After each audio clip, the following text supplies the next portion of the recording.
Assalamu alaikum mari muslinko ada kamukano kalen kiki programme ngani nangira kada ngani Eco TV International kada ka presenter kiala do me Fatima Sissoko lenki serebe gi ma studio ke no gondi sere bana ne kiani kaga kebetu ka kumbenu ga haindi ne kaga serebe me request nanti ona rete kadi bweri adiga mo honna linga kada ngani ken kani ko ke ngani kisima juara garanke banna ona ki lenki nae ado soni ko na me kunyi bismillah. خرجنا به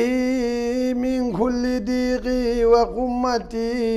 دخلنا به في جل أمن وعصمة أتتنا به لله يسبق نعمته لا يغنى به سباق من كل أمته فلولا كان بعده فلكل فدونك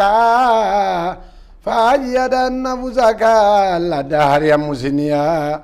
بما أسيتا من مده ولست موافيا حقيقة ما قد صد مجيكان مواليا يمد الورى ولمجن قد صحوى بالهيا قياسه ولبره قد دنه بلم فدونك فيا ربنا في يردي وسمائه أمدنا لا تصدق بسفائه فإنا وجول زواغيا يا بداي يسوق علينا عليها يسودون لغاي فهجاد لم يكملوا فلا كانت الدنيا اللهم يا ربي صل على محمد اللهم يا ربي صل على كريمنا فيا ربي يا ربنا غفر الله جنوبنا فيا ربي يا ربنا ثبت الله للإيمان وبعنا سيد الأولين والآخرين محمد الحمد لله رب العالمين وترين كانوا نياغنا هنا ina yam po maga mulanya no ifonne o gagri tourner ngawdo khse kengani president digamendo sakurando kiyente wendo jabare kungana menya do qobe awa mulancha bu noy yo kencha bu da fatmata odan kuni oda terinkanan su kuni gundo yagaru ubenu ga Gambia Senegal Mali Mauritanie Guinée Bissau Guinée Conakry soni ken konini kwadi ogana girno ngona ro abiyon nan campaign daga diaspora woni sukuni now to America 52 continent ke nan daga wara England ona daga Germany ona daga Swiss Canada igo terin kana no su Spain ya France nyimme kana no ngano be wa sukuni ni ogana ro Central Angola Kinshasa Branza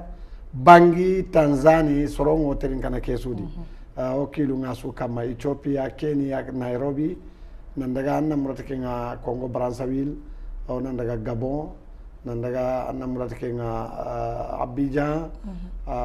sonin kelle menga no sukusudi Nigeria odi kunya sudi awakiani ta odan kuni oda jaman chukuni kubel gateringa nya ha mai nya ga mungu ye kenta budanga no sonin kolle mun kuni tanto on no arisiri juara denki angada wunyindinde ke menyamo be an kunyinde ke adin sawari ndia boyre haga nyakoi anda to awgari ni digamu kebe kama angada ke kunyindi ndambe be ko angada jamanu kusuto honko adanya puru annatu haga nyinda nganya koi ida konanda nganya awgari ni digame be ko because lenki okachana lenki ntanya na tirindi ndenga lenki okachanga kebe kama kengani tiranu ado tahanu ke tiranu do tahanu ngakachake idarin la kendia serenyi mianda ke request nanti wallahi kana ndigamu ke kama ba ada la digamu no bare kama digamu ke kama de wallahi kana ndigamu ke kama ona ke ngamugo yo sasa lenki antanya na tirindi ndenga boy lanta tirindi ni yogo nga makinye dingira no benui allanta kunkono bare lenki anno kachangundi anno hatembugo medi ona fatan fancy entu tiranu nga ado tahanu nga bweri nkesi maidi bana mbe sugadi idi palasiani teranu mpaike ni kisima isere gabe okusere gabe begaire nunkune teranu kwano de mana sakati kenti birado nokunga kita teranu kudangani kunga iti okubenu gairo ranta inyana kubenu kaga tahunu kunga nati okwante le soho okwanga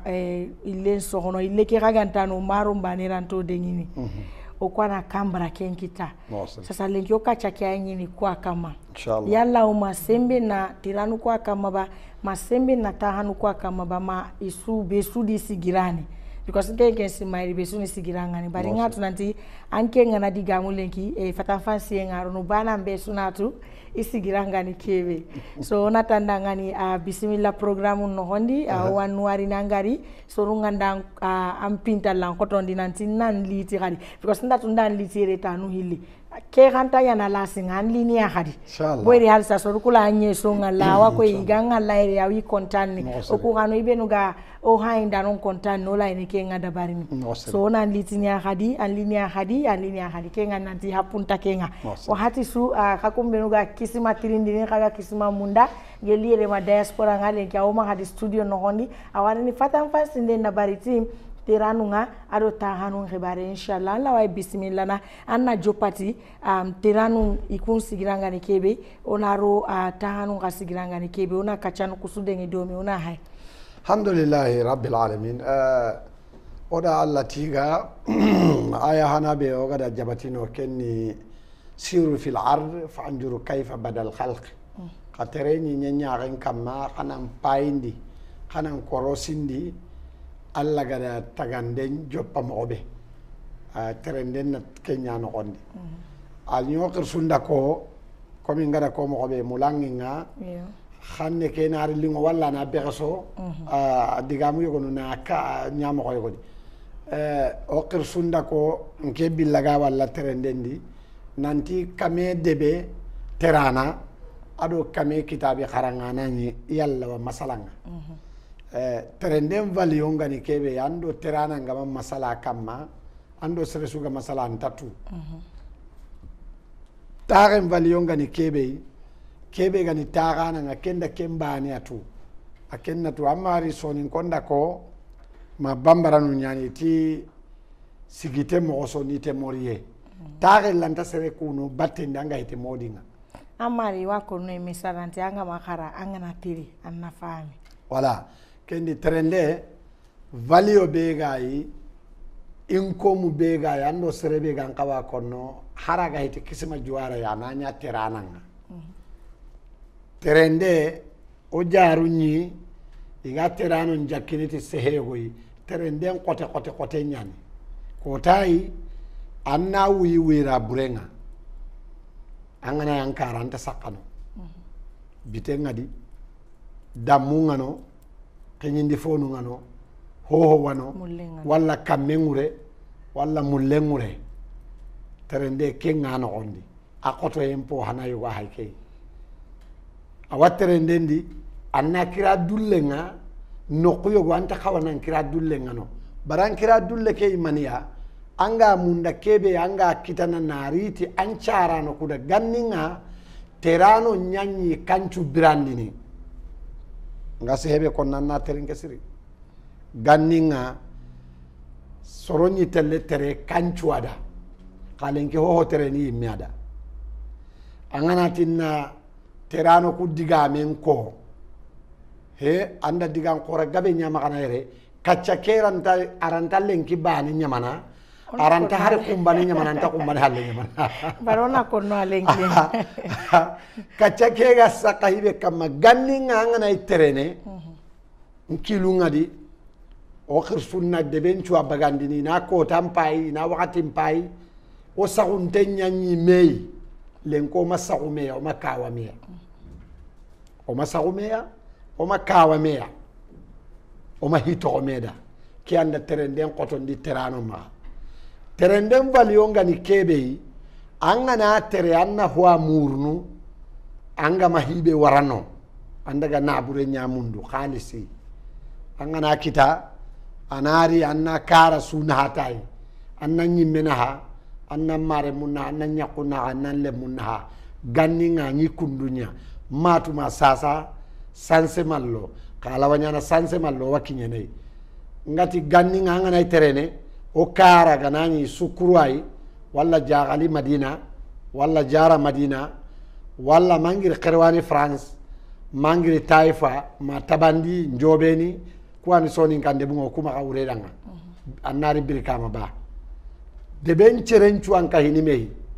betenga subahan challem palle hondon na konto minini kadun ko nga soro yogo be nan diga do mi wa wunu ina ngara deben kampallunga deben cuna bogu ina cigindi ina duanda ina ngara kille ina duanda igana duanda amma wano ampa ba wano angida nyagarungano isuna dua ha ke no kodin chondo ben cuno siri ina dua ya ganjinu na bogu nan to danga ha mana me anna daga kenterana bega daga kundu akilu na karabani adi akilu nta ho kama anda daga akilu ngi madi ina mani dabarni isikki mani kama igana ken dabar igana duguta inda ho kita ina asimmene mani hanai agolli hana a khalis hana agana iserebe murnu kebe garni kara kembele telefon tadi Western Union tadi kembere telefon tadi kansu wakile na ona sere bani adenge anuni misiwasa kawujuna sere wagunne ngalen ki hajunu masiro angala diga me magana diga khore nyani nke magado sere tanamaga amanya nanti sere karinda tunganga nga simme habanu ngani golle be dabarni kenyande ya ganji ke bagandi angana suno walla ngana sewo ya ganji ngabaka abaka do hoyo gwai kide nyallo kembire o habanu gana ngara kille gida nyagaru nga jongina nga yo wunu kenta ya ganji to ko sere ya gen o gida nyugo daga ina dua ken dua untangalla anna daga angana daga debesu anna kaseti nyawutu walla anna le transa so ni galle mu mani terene ki anda sabu asuga da hotu anna mai si nyakaranga na sandentu angana bogu angana daga no so anna le transa mboga kay jamudi nga khairi di o wadu nga waka ka kunyini ngaire hina sadi nga dangini ina anna le tra ke wara angana serebe wara garni kembere liana magabu anda gana post office nyamundu anna wara inatu nanta giroi awere inati karida letran kairini ana koini kansuai habenna koi kanchuya nanti karida letran kairini ati wo kunyini iwakan kare kunda na ho ka duwawu ken kota valeri ni terende ngasiri dakamme nyai ko be ga telle sarlo igana ta telle sarlo de ben sunatu nanta telle sarlo ina daga bagandi kampallunga ina dua ina ho ko randa anken ta kentu ina dua ti hoyi serencu gana dua igana sankini ampa banan kitte keraga anata anda kesuwari ihayalli ko tanya du kenna kurasi nyakin ni serenga ana hammi nyaro no serendi anna daga antaka khenkene angana daga anta sangana angana daga anta nollingo e ke hayni nanti nollinge nyani non nyanko timpa bankanga no anke nyini kurazi mbane au to sembe mbane nandi anta kenkeni anta tumana wakati ntamma aga hitan challi wakati nga kersukuna konanda ga maka mungan challi wakati nga de angana daga maka mungu salli wakati nga digal lagarin ni kenyai digam padan ni kenyai gana nyamarni angana daga kem mogodi kelle taraganari gidanya garu bucunnu khirsu isuna ne tata le taranya ke hari ganta karanga inaragi kitendi ampi ke hammi ado ampi ke kanuye asuna dua terendenga ni mogobe anga da terindi balio begai terano ngani hibe dabarni awallenki digamenga ro terendendo terano naga ona terano terindi na mani kamma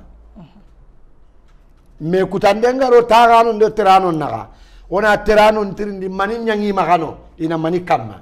mani mboni maga terana bane ni kanchu wutu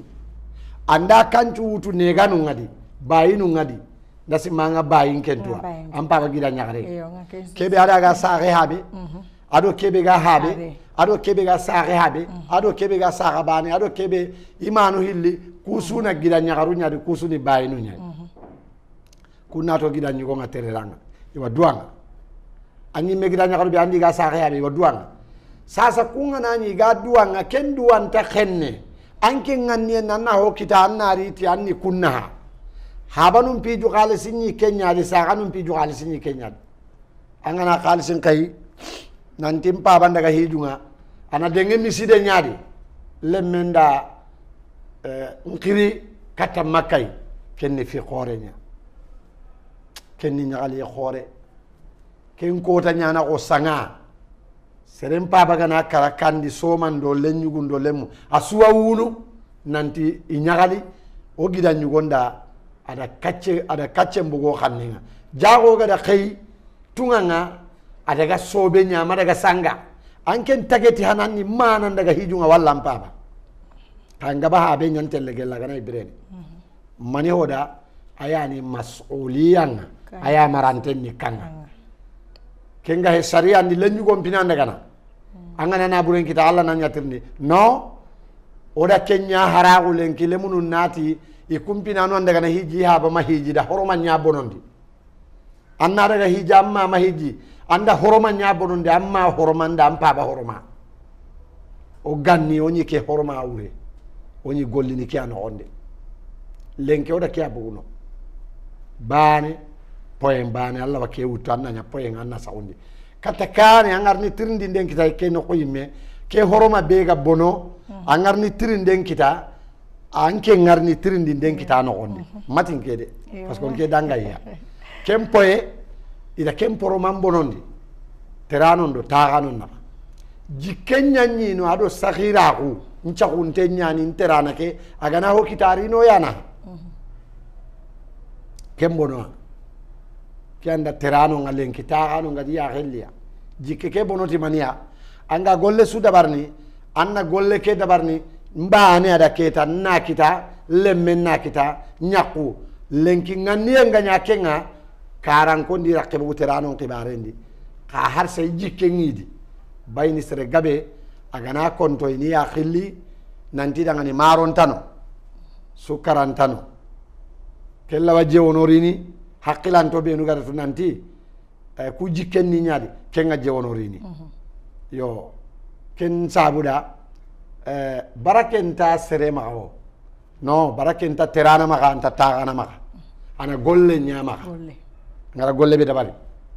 yo bari hono kawa kono nanti yanga na golli ha bankan no gondi anna ha bankan baraken kita bari kesi mai wadi kutiranu yo gonu sari bi cegate le teri rake I golli ha banka ke no hondia so donc ko gana barake yo go kita bari sasa ta ganu kuti barake yo no gata hono barake yo go hendi ina barake khore nyakitana angatu angana ke digame tirinde sa so kana sage dinan karanga o hay bannanun jalaginia ona ille killen ko inia annabi kiyendi anga da subhanallahi wa tanji kedo sikko alhamdulillah tanji kedo sikko allahu akbar tanji kedo sikko anna timmandi la ilaha illallah miskinu benu ganyi do annabi nyimme battenga ho ganti maga igado annabi battenga bannanu nganari na sadaka mbagandi nakini bannanu nganari na sadaka mbagandi nakini itoko kundunya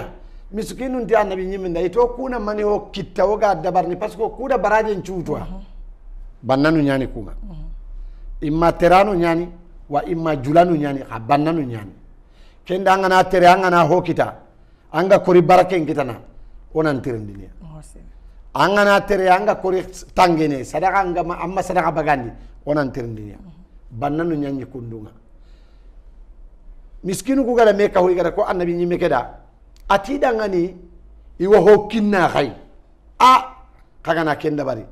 kana hungi ya baraje kana hungi ya allambate kana hungi ya hoho itiha itiyabo ada subhanallah ke kinya astaghfirullah subhanallah walhamdulillah wallahu akbar annati man la ilaha illa allah muhammadur rasulullah anna kamun cikinati kamenati ida wa me sallenga na nyame nda ho indi ina tawu idurunga kenda barni parce que adi ya kharangundai kali sinnaha mbay kenya ko nandade aga kori kombe suwunyini awona khalis gume ke tirindi ona tirindi angati terano ado taano hay diga munu kenya kam harsa mani ho nahana yado ida mani dabari ado ida baraken kitana kammo kenyu wa hay ke pointia bannanu kuda wari gana dugo te ndate salamu alaikum suna bogu ina daga inaragi business inaragi hadununga hakubanu na toko misidendi iwa tagununo iwa koti ni anya korosun kaya anya korosunga ana nya solle a jonga solle nyai tanji kedo siko Aisha tu anda dabari annabi nyime nya radiyallahu anha ayanda adabari na boral lokei bati keran ta kontini iga katuna timmandini ana gusa tanji kedo siko ana solli gilli banerai holle mungano ana tanji kedo siko solli gilli bane ida kenya develop na modify na dabari maganya na korosunga asuda sasa anga khalsi kullen kitana anga jaman kitana anga kangen kitana asuna kundunya khasa babun kengiri kiai sasa bannanu ngano idi wakachana idi wadaga riba yugo wano honta maga ano kon kullen ni kanga no ngana qura anga manya banna khutungane amanya banna burenga fatimata kenne higabe akitana kita ati men jangenda takako o gana tawu onda salli odo annabi gana salli o gana duguta aka kunna to tawu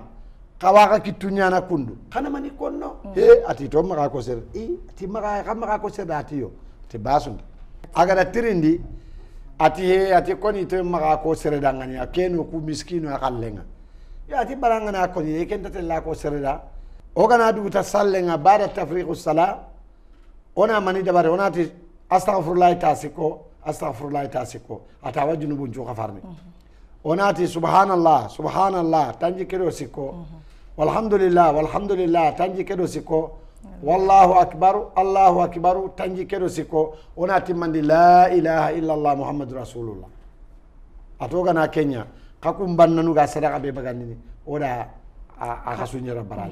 ba ko sadaka magano kun taw kitano ga bagani annabi tikani miskinu ka sadaka igara joppa idawa mei aga sanki misiden diketa bannan suda kita bannan do miskinen cuwa dabarni miskinu kusugo kadi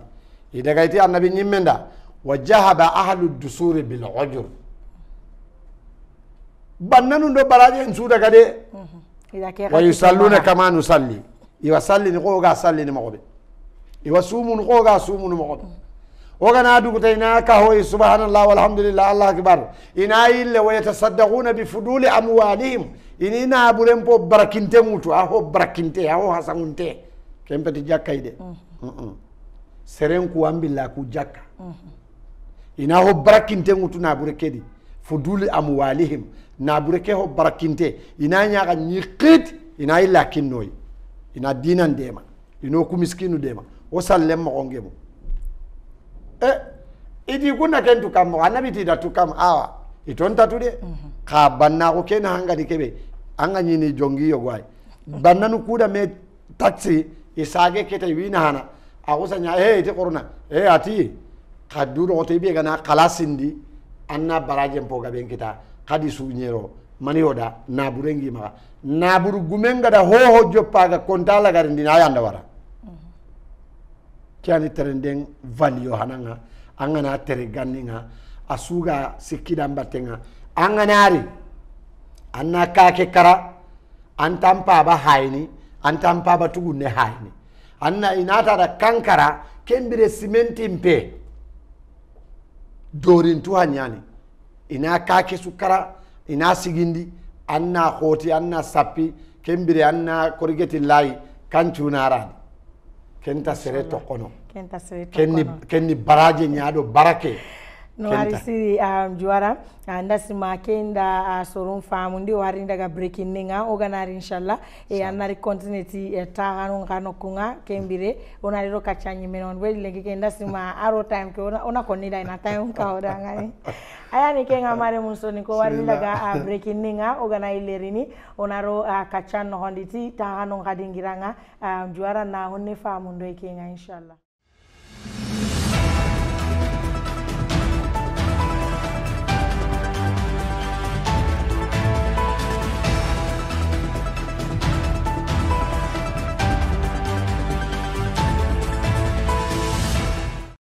Usageri ni katagai Nigeria TV International inshallah harisa kebe go maka studio no hondi ke ngani kisima juarai ado hay meno presenter ke Fatima Sissoko bare hamaka mungu ko ga ko naka ngani mo be wati su kana subscribe Eco TV International nga ke ngana nyana oga na program kurumba su segendi kawanya na soro hana no ngai be nuga awalla ka screen no katele on screen no ko kama inshallah kisima sasa bari yoda hoko tirano ko kibare ke no hondi sasa wanda wai honne ko no dangani atangano ha tarihun no hondi onne alhamdulillah rabbil alamin ana kundunya bawni oti terano ndo tagano kada terano kebe kiti dangani arantanya mene ke programu bani ya pura nan fahami yo ka oga bontene kata tagano nga mo kebe kenni na fahamu terana nga ko gada ko mo be ganninga ikunga na daga ida yugo to ko halle asumani dagana kake mani konkene parce que kenga nanya kirsunya na kandi suwanga nantano awa harentano aka kirsu kuy minuranta kirsa o ke sabure ranta ni gollu njura kenga yo kembere kanum matage simentin tuanun tano sangallu nyani manakase yo kebe ga kandi akana daga manakuti ana sangallu cigindi ana kake suturi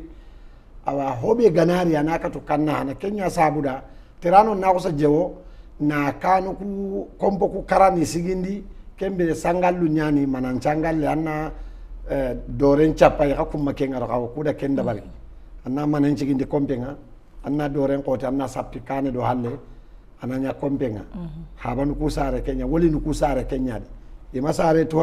de cementin kompo kudi de no sare dorin kompo kwadi ado sokkin kompo kudi kembire kanne nyaade Allah mbattenga amagabo ka Allah kanne ngaben ka lenki Allah mbatte ngabo Allah kanne nyang kontoy yo on taka kellay ni kenni killetanay tarano nga terano nga ida tarano mpo gabe bonondia o kuda fasari kenya yoma fasari nanti da barake kitiya de walla ida barake kita nan kotiya idi bonondia ganni nga khalis nyiri ni kata habe nyai anari kata habe nga ana saren kallen kinai ina sahale taranga mani ke nangamwai mpa banke nyimeni ke nangamwai engira nyaaruni ke nangamwai isusu kahumante ini ke nangamwai nko kono nga kana ke khobi dangani dorke nga mai ramu nga matehunga ani kempene kan na hando kembane million mani kitene million ga sage kitene dolandi aga sage kitene euro nga angana kayindi kembire telehon tadi letara ke bane ngada ko mo be telehon li sasa kembire ho mabono asu control unte nyane kesemma hage li teleho sakunte ngari igana kirindi ana uronda nin kiri bawo sasa soro nyana yere gelli saaganu nga saage kentele howutu ida terano cigindi saranu kan anti saaganu ngayde ko yagarwani ken saaganu ni yagaru kwai nda ken ka diga mengi maga asenne hakulle nga sede hibe mobile ngari anda nyaga man kollen kamana granati awa teleoke masiro na buga na daga ma gallendi bolongendi nda ken ngari nda sere ngari kenga nda sere to otu nda sere jammutu anayi le digame kebe habe nganya konno nanti leminu ndangani kiasire ni tagano ku dangani kencaga bane mobile ndo tele sakunte ngari mobile li kempalle idaga na galle nyaade he agake anga khalsi be suqeni abako o kunta hokita kendi onta hokita kendi anga na ko terana keda kebiga kaindini abu temma bonoba abu tembono kesuna terende ken onyadi angan tadiganciren konno terana ndangani kebe marantenga gollenga kama buga maka sasa kanun caagi abaki maka ikunna kale sike na daga wutu ida nari kata kagumenga awa itinna kekinanga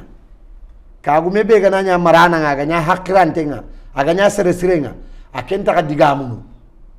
anando mojia wala mojini mania asiro soni kankanen antaka trendindini kempa be anda warina muru nariti anda amare ke boga maga manda to ga maga anda boga maga kai anda boga maga anda daro amanda rowa andaro akembi ganyiti ni lemme na anki lun to amadi anken jageti na lemme na angana khalisi nulli tampa bana kedo kyanyana amma hakle ngi siwasa anda hakle bono kenya aksida khore terano ndo tagano na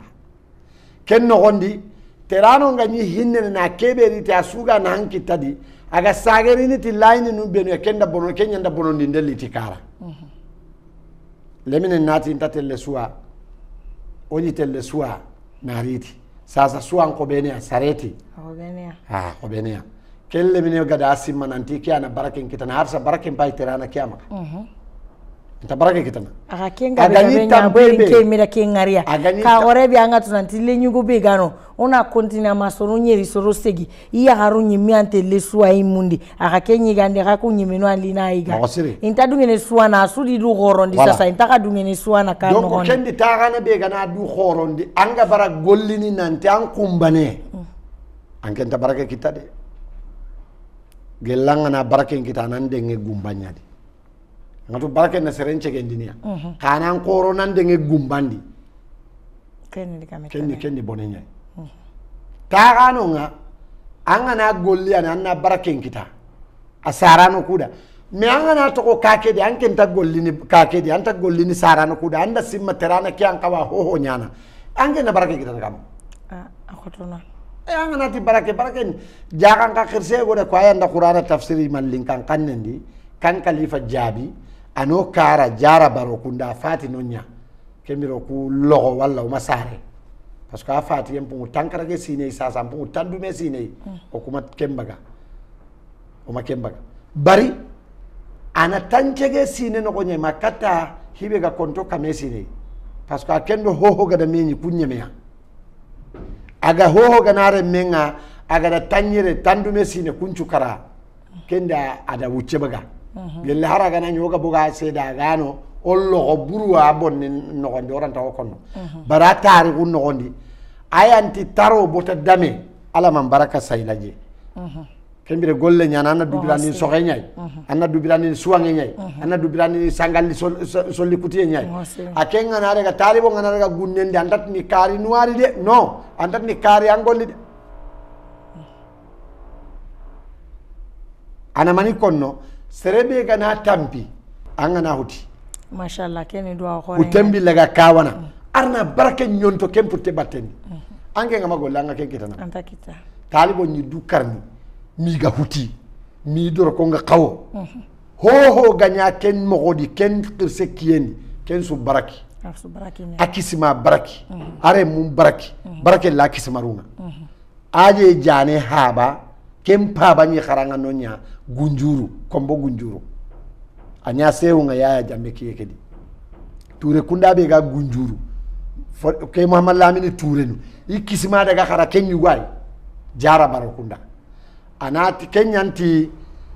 kota ya gada modi daga gunnendi nanti tiga nun kawa illun kawa ay mega furte nambogu kun kisima wururini agada batenga modi nga kinye gunnendi sara ga honni kenda jimbange nyakutu na sollen kutu na sokunda bari na hoyni nan tan kharam ko tagu yere ko nan golli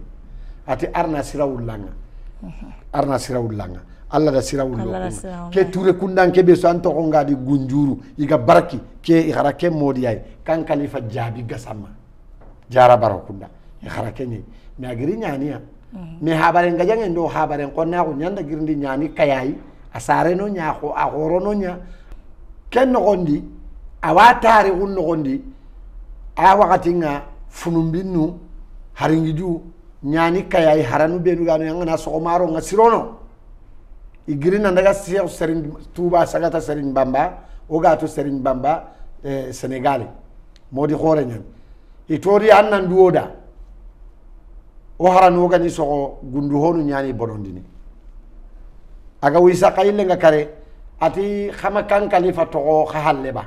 itawano iti ati khadaga kennan du kenyan koti ke Allah kara kunta mena karni o kuna mena karni sasa dorke manyai anga na wara anta tunanti dorko sirewai kenni taagana nyai agara sorobe no kharangu agara sorobe no mara kunda baraken kita me baraken takiteni anga matampi anga magolli nke kisma juara be ga diga mun gellinga na ille qisa ke wutu tinni mega da buccine be da bari ngada katuna kita madi mpa baga dunge ga duwa nke nya sinendi kine mu manga badaga nokudi kota bane ni ngatu mana kasondi kota suntelle suwa na rite na sawonde pour kharo ngana khoro anani ntatelle gundedi nta suwanga me kendo kine ke suwange be ga sore ni tay kunta bana awanda wariya sasa ya hambanga be wanongani ibe gi barandi ke suwange imi boyri gidano kubenu ga teriranga yako kubenu ga ere kungan sore ni ansa ga mukiya inati kubenu ga terira ke bataralle mungani ya intati ni le ima iganderi tikandi mamaro de dina ima harisere bane dengi bataralle munga itina ama haro kubenu sere ama harisere bane dengi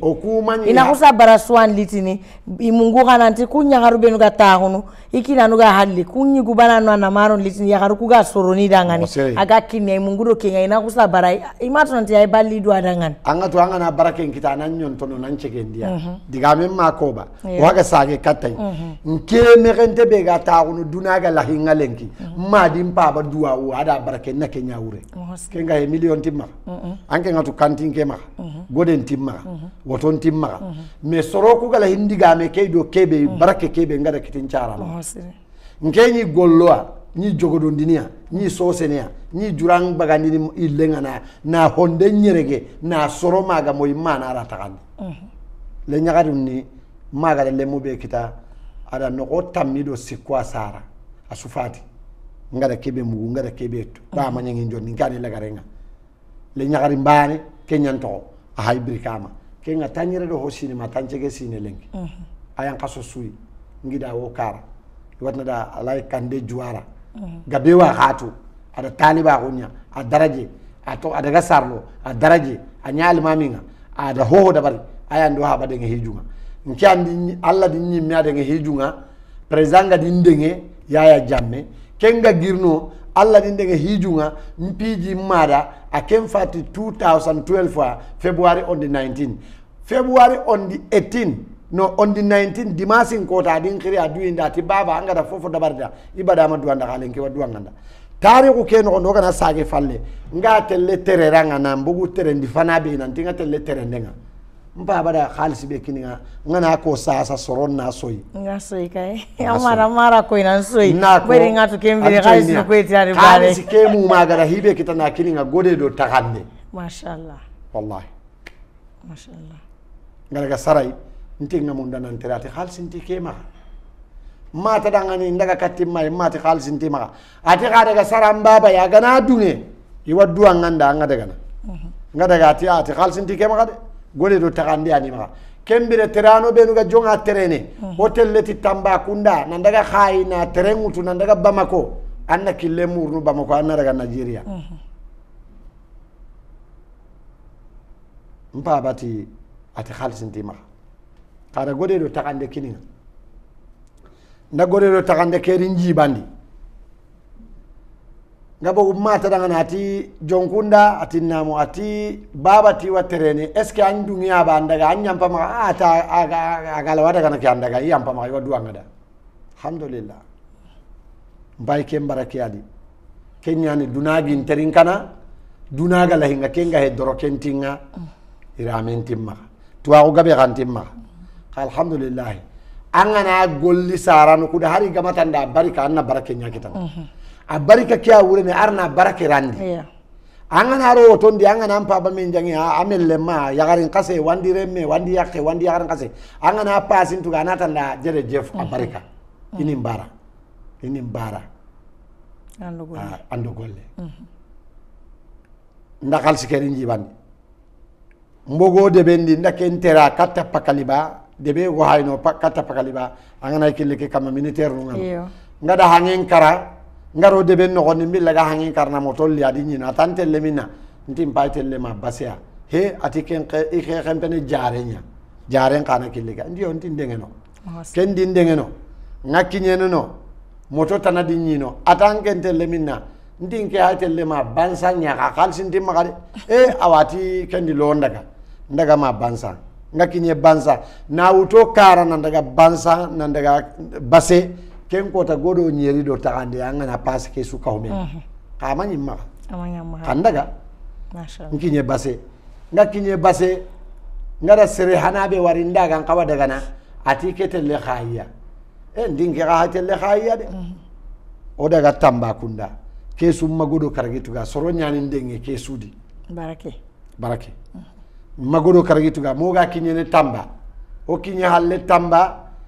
nandaga nkaramo kara kenga ni jafunu gori nandaga kunyindino na soro ngari nangirino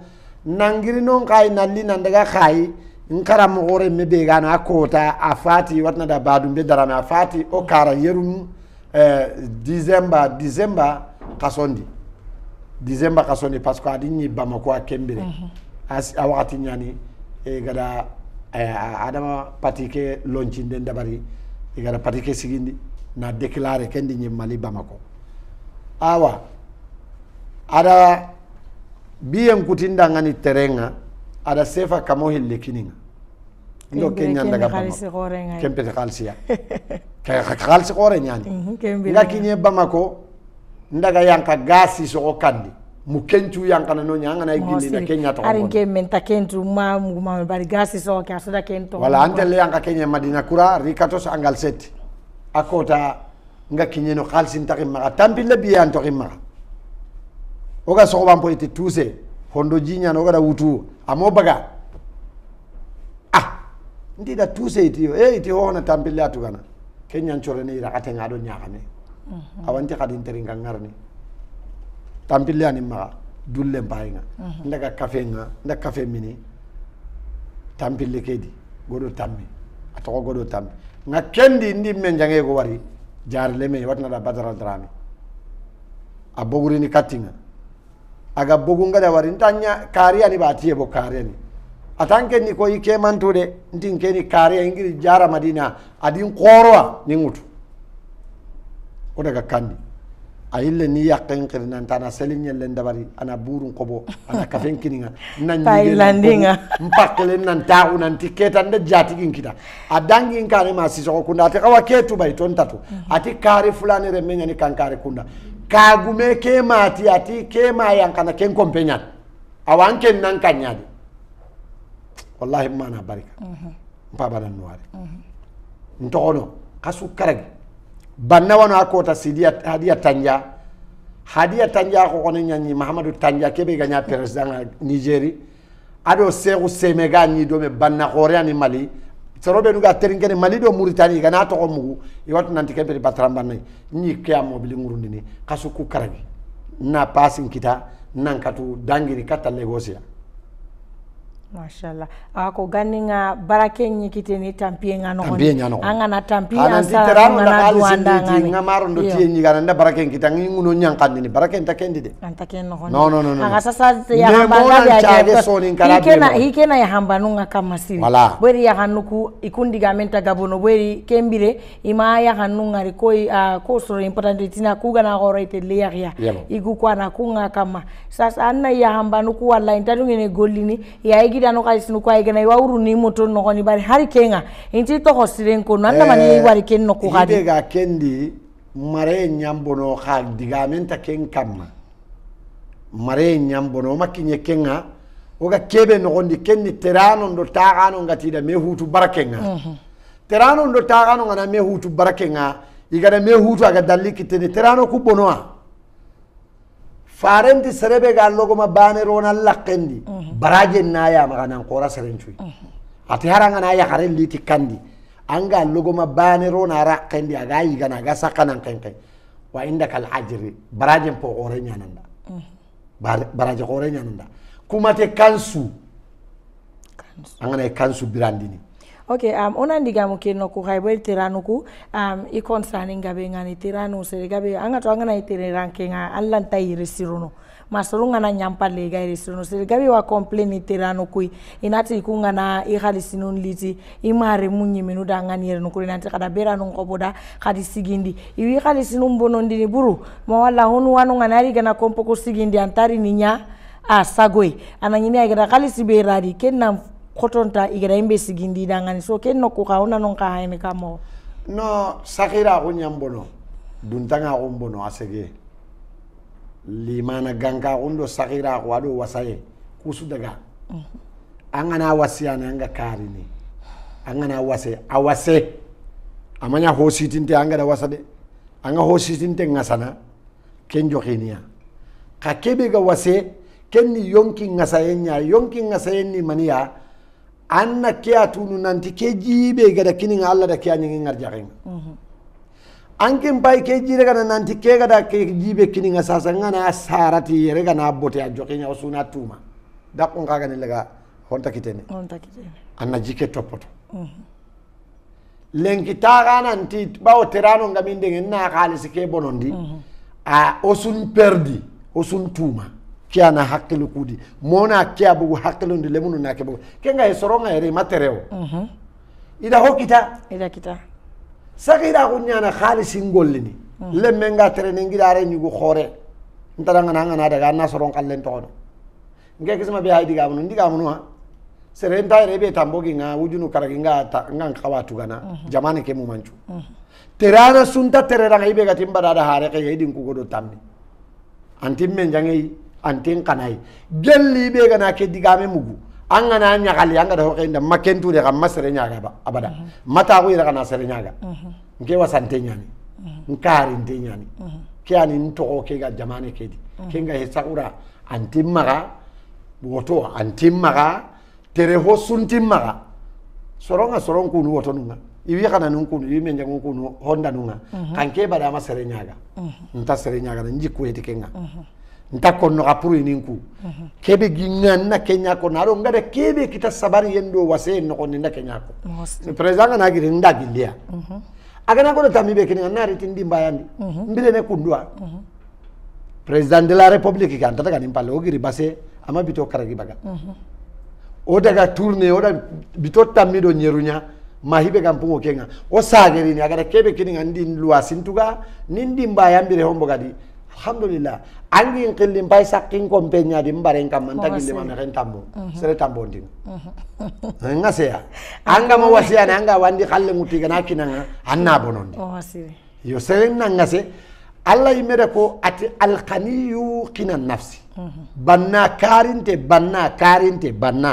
akarinte ni kebe yonkinga aga kariti yonkinga aganta wandi homunda anta wandi hobonondi ni kiani bannanga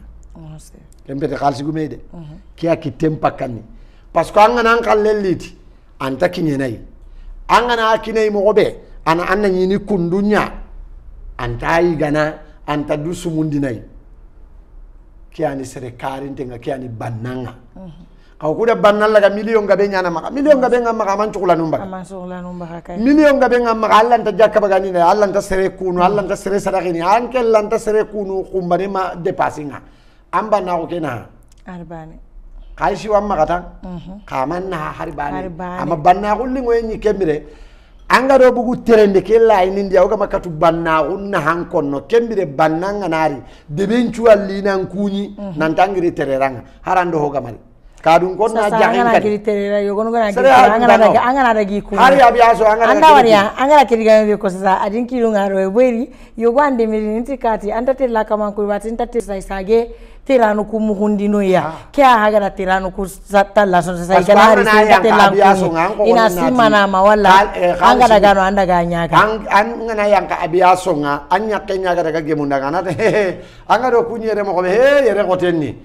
ha anga da ken ko tirana anda butungutundi anta ni khalsinu ma bari yele janga wutu ya harku kama burundi anga na ya anya kenga na daga gema yogo no yakunta telle gina ngutu anu telle ya mugini ya garenya diga men na mugini na yugo ngaw hari kanu nga bono ya garunya nda kanu ngara oga na sange ngara oga da sobe ngara diga me kedi ya garunya nda taagura ken chubonondi parce que ima kari ima wase natan khore hari yakundi sasa yakunga kuri barakini ankente yakini anne gare menga ho ganta maka ante yakini am baba tugu nere menga aga taunu kandi aga kunna me kanu kam kara ganni nga ini angana tere inam bayre mempa ina ayana chuturni de hari ho ganta maka ken nan chuturni kera digame tan sara terano ka kamma igana daga igana ken to taunu ken tampedi al khiyama ko tanta dangini de wallahi anta dangini serenda sino tammitagu ati sumpunya na ngai katinya na anda millionun kita alli anda kencedi anda ga yogore mempo haram pare mutu anta na kence genda ka makal sike bonno banna gabe kalsinga bonno hakka nyanda bonno annabi nyimme nyanda ko mako atannan kanu tojo mundenga anyana tojo mundenya anyana ndangani bonenya kensi no tamina kusati kebane haswa ina daga kurumban liti pel iwaya hasa hono kambera renga akume jidanga akume lemunga angana ino agano ngani ahai tagana sugano ada lemu tamisara matamudo ho tagana suga kanditerano kuwande iganari na kunyare monkain anga manya honnan cirei kenterende no gondi anga da kake controli ga kannanga ga yagunanga anga naare anga nire mon kay natanda hukuma tan nan dalla tereranga ke gawo ko ni terano ndalen kare terano ndi duutu idi na buru mutu idi yonkinu mutu ida hoho to himema kenga hoga joppa no be de ben tuñi te lantun ci anga naari kenka de be so ante laskunya ne lenga inam men janya amalanga rankani gelanga ni hore nyai inam men jan ko mo le men ngara danga gelanga ni hore nyai garangalle mengadanga angani hore nyai tagalle mengano komo lemme ngano kunyi nan karanga igamba kasanko en anga sorontir he mpa mayere de bay kari na kammo wayre tora sunta ambai kari ke kunka ke di korinyana no de terana kene kemmu kwa terana ngari aga kori hitunu aga di dura gani nantido milio begari debe ke yam pasasu yan kota su yan taka ku gundonu mu komo lemme takinyana garangalle men takinyana o kuna do na hakiya yanga na ranga honne be kinno ando kumai ona mani murna ma fatmata honta murna ma no wasiri mo golle ke hakiya kam golle mbono karan juay sasa kaduro oto terano kana tunanti kubenu gaire iji kenga kadi idua wunyana sikki khoto e kega bo kamma anna katu gollini anna hokita abago idi kitengutu o khawatu kay gani kitengutu wakati kega ko wakati kyaga kinyaka changa lingono bari saro biche katile lai no kubana na fatan fasi bweri yandiga mukono konde anda atirano kuya ku ankatia tirano kuya ku iwaire non kunne gabe watampini ikina ngida ikina koko no mahadi reburu nda waria mesai wiyo gunu kata mesai nati bweri ikutu ntenga na ya harukuiro igukubatenga inati imide ngitira alla wa maniko no kuyamba ndanga because keso anga terene kesu kubenu gat nungani ikungatu igaimbe ikungatu igakitene mogombe ke muroebe ga nungani ga golini mogombe ikungatu yugonu wanungani ntare kan kanati mogonga bweri nungani yere anana sauma matu taimbe ga nalingana nagira natanga tele goli bari nungani ho suni leringa ho suni wahatinga anke na kentira na khalisin laga anke na kensu bonondi igana akutanga ga diga mari tanga anna atora nyankandi ayakendare munkamanda manikono kenga bweri o wahatin paga kinyesa ro bichaga chabu ya khamaran tambala ko nyanda ken chabu o kana ille kata minni mandin na ma ko ya arunda na ko no man wada ma be gada terana ke yakke ke taundi kenni mantini re mundangani ke ananda ngidana ga angara wala ganta ho khaynanda angana ken ko serenda ni ya ganyaro na kamanga akutuna ya butayya angana tanga ganni angana kinye angida yakke nga tanga har dogonay kubenu ga kake di tagano ku inalla kana nan katwa manga busi baydi ga munu hankenya ntagare konno nyedu mantenta seredi parce que ngata ko ni re mata ko te pour serena ho dabaranda Allah la way ana yugo khaya na ho dabari khamma trindi de nda Allah muru Allah ma inan katu mi gadam baram kumbane anke ntanya gelo no ken gidan nyakay ida mani ko yang idan karangundi kumbane angi da ganta no anyang kawa ke marana kamma orlen ki gidebe gantano Allah ntanya gella gana daga tagon kara dore no ko be to ganta ko ni agana daga no ya garenda kacen kutu kay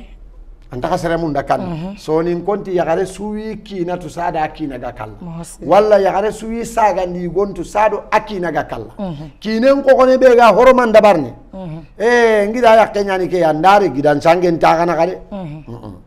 gidan nyakin sangen tano andari ga sobo gume aganari ana burun ko bana kinalle mu ana burun ko bana kinanyi me ana sabun jonko ana godo tammi kembire godo tammi godo karabi kyani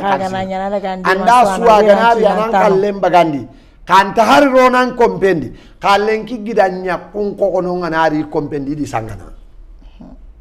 igana barake ngana gajangi kerit I know what I'm saying ngatu nga kebe konno nda ho khawari nga kebe konno nta sere to gotu nta sere jammutu kanga di interne kebe nan tagu yere nda gabe nyawar no buru gabe wa kanun de lenki gidan ko ko na nyakku nyani gidan nyakku ku do ko no be nga sangana parce que anga madu ngi kata walla ina diga mi gidada ina bonel lando saake kenaka kenna ko gide ke de nangara anara ta kan anadu ne angana bakai be seda no gompa gabu ikunya nyille ne ankenne ne nan tan na maka ko koni o suna ta ko kakedi kenga be nyano ka kanundi anganta khalsin kayni rini angana khalsin kayni bone